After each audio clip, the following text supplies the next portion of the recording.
putting on a clinic is the Joker. The Nuggets have blown this one open.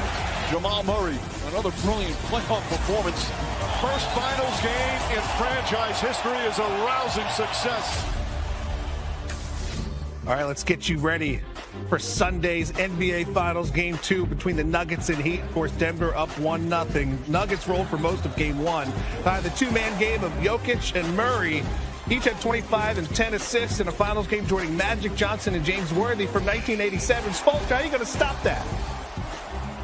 Yeah, I mean, where do you start? I mean, you have two guys that can score 50 in a playoff game. You have one guy that's a triple-double machine that loves to get guys involved.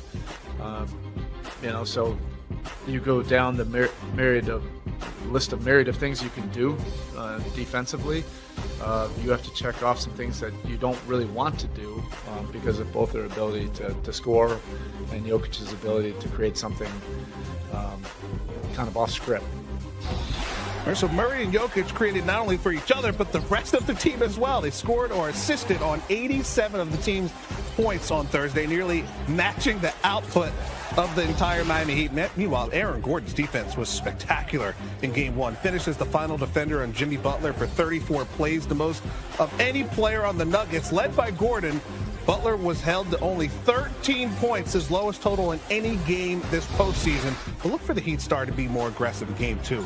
Butler recorded only 3 drives that led directly to an action on Thursday. His second fewest total in any game this season, his lowest output since November per second Spectrum tracking. Jimmy Butler, how do you get it done?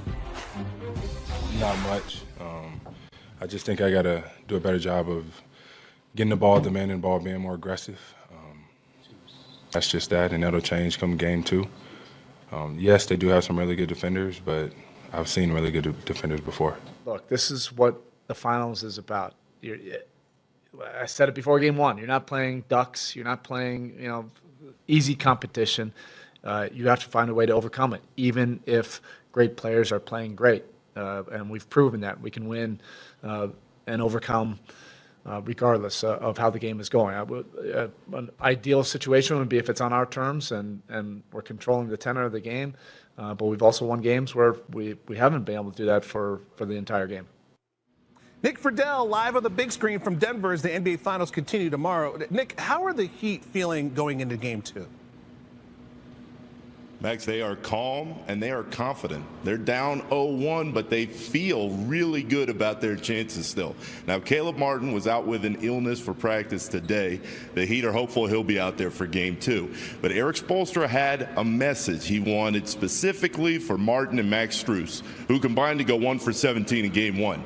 Let it fly. He wants his guys to shoot it with confidence. This is a Heat group that has been so good from the outside throughout the postseason. They feel like Strus and Martin can find their rhythm quickly on Sunday night and get everybody else's confidence up as well. To that point, I asked Jimmy Butler, what do you say to Strus, into Vincent, into Martin and Duncan Robinson, guys who struggled at times in Game 1? And he said, you tell them to keep shooting the ball. He said, if they miss 10 in a row, if they're open on the 11th, I'm going to get it to them, and they're going to make it. And that is absolutely the feeling in that Miami locker room, Max. They believe they are much better than what they showed on Thursday, and they believe they're going to find a way to win Game 2. I mean, that whole team confidence thing starts with Jimmy Butler after the Game 1. He said he was laughing, he was smiling. They're going to be the first to get to 4 wins. We'll see what type of adjustments they make for Game 2. That's Nick Friedel. All right, as for the Nuggets, I mean, it's all good in the hood, right? The team that everyone seemingly tried to forget improved to 13-3 this postseason with that Game 1 win and a perfect 9-0 at home. Michael Malone's mission for that opening game was to not let the Heat do what they had done all postseason, win the first game of the series. But for Malone, that seemingly wasn't enough. Yeah, I don't think we played well in Game 1. I watched that tape, and they were 5 of 16 on wide-open threes. As I told our players this morning, the fact that they got 16 wide-open threes is problematic. And if you think that Max Strus is going to go 0 for 9 again, or Duncan Robinson is going to go 1 for 5 again, you're wrong. So there were so many in the fourth quarter, we gave up 30 points, 60% from the field, 50 from 3, 6 of 12 from the three-point line. Yeah, I mean, you just can't be complacent with this team. You can't be lackadaisical. You can't sleep on this team. This team has no quit. They will continue to fight. through the entirety of the game, and you got to understand that about this team. So you can't take your foot off the gas with these guys. All right, joined now by the master of the game day kicks, Young Masuk. What else were the Nuggets talking about in terms of things they can improve upon following that Game 1 win? Mr. Eves, if you are to believe Michael Malone, who loves to control the narrative here, in Denver's hood, all is not good, okay, after Game 1. Despite building a 24-point lead in Game 1, despite a triple-double from Nikola Jokic in his finals debut and a double-double from Jamal Murray, your Kentucky guy, in his finals debut, Michael Malone did not like what he saw on the tape. He did not like how they played in the fourth quarter defensively, as he said, giving up 60% shooting, 6 for 12 from 3. He didn't like what he saw of the offense getting stagnant against the Miami Heat zone. Listen, this is a familiar narrative that Michael Malone has pulled out. If you recall, in Game 1 of the Western Conference Finals, the Nuggets built a 21-point lead against the Los Angeles Lakers, allowed the Lakers to climb back within three different times under the last 4 minutes. Afterwards, they said, we got to be better. We were not good in Game 1.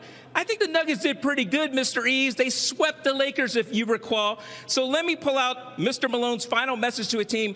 We haven't done a damn thing. That is his message to them going into Game 2. That sounds like a coach who's all about the chip.